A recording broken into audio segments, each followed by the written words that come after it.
intani maanta waxay tahay inaan ku soo gudbinayno aan ku leenahay ogow oo xusuusnow inaad adoon Ilaahay tahay inaadan iloobin wixii lagu abuuray inaadan iloobin maqsadka laga leeyahay inaadan iloobin cidda kaliya wax ku tari karta abaar iyo mushkilad hadaad dareemayso hadaad awlaad la'aan dareemayso hadaad caafimaad la'aan dareemayso hadaad maxaan ku dhahdaayay masiibo iyo dulmi cid ka haysta jiro Ilaahay inaad xasuusnatoodan iloobin weeye fariinta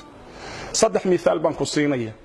qisada koobaad waxa lagu tilmaamaa ibn abi dunya kitaabu leeyahay inuu ku wariyay isagoo zuhdiga ka waramay iyo alla bariga iyo cibaadada qofka muslimka ah waxa kale oo wariyay Hasan al-Basri isagoo Anas ibn Malik ka wariyay nin ansaariya inuu ahaa nin ganacsada lagu tilmaamay naasik iyo waric xalaal miirad inuu ahaa xilligii nabi Muhammad alayhi salaatu wasalaam ninkaasi inuu maalin maalmaha kamida isagoo safar doonaya soo maray tuulooyinka iyo magaalooyinka deegaanka bani aadamka kamida oo dhinaca Shaam inay ahayd lagu tilmaamay ninkii waxa uu warsaday cid gaadiidlaya oo uu kaashado oo uu weheshado oo dariiqa marisa waxa loo sheegay nin dadka ka kireeya fardo ninkii baa farda iyo gaadiid ka kireeyay ninkaas oo tuugaha asalkiisa yaa markii wadadii dhexda la sii marayay wuxuu yiri wadadan inagu leex waxa uu yiri war wadadan haynagu leexina tana raadkiya dadka cagtoodu ka muuqataaya inna mari wuxuu yiri may anigu tana aqaano tana dhow oo tana toobiya wadadii ayuu ku hormaray ninkii dabeedna markii hawd halkaas ayaa keenaya dhul qariib la dhex maray iyo togag la maraayo yaa wuxuu tusay lafa dad badan oo dhintay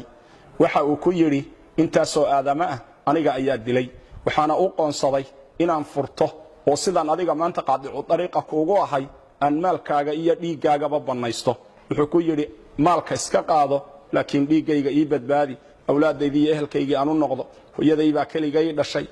sidii loo hantaatici lahaa ayuu aad u calacalay wuxuu ku yiri inta aan dilayba hadal fiican way yiraahdeen qofna kama maqal waxa uu yiri waxaan ku yiri warafar rakacadood intaan tukanayo ma ii kaadin kartaa mar hadaad dilayso markaas wuxuu yiri waxa tukataa inta aad rabto waxa uu yiri waxaan bilaabay salaad waxaan isku dhaxwaday ducooyin iyo ayad quraan oo qalbigayga ku soo dhacaysay ayada quraanki waxay amman yujibul mudarra idha da'aa wa yakshifu as-su'a wa yaj'alukum khulafa al-ard a ilahum ma'a Allah ayada qalbigayga ku soo noqnoqonaysay ducaduna waxay ahayd ya wadud ya dhul arsh al-majid ya fa'alu lima yurid ducooyinkaas ayu akhriyay aghithni ya mughith wa aghithni bi ku'al ali ducada markuu akhriyay yaa rakacadihiisa ku dhex jiray yaa wuxuu lusku la hortaagnaa warankii uu ku dili lahaa ayuu la hortaagnaayo dhaqso ayuu lahaa wuxuu u jeeday ninkii oo durbadiiba xagga dambe jaleecay oo dhinaca fiiriyay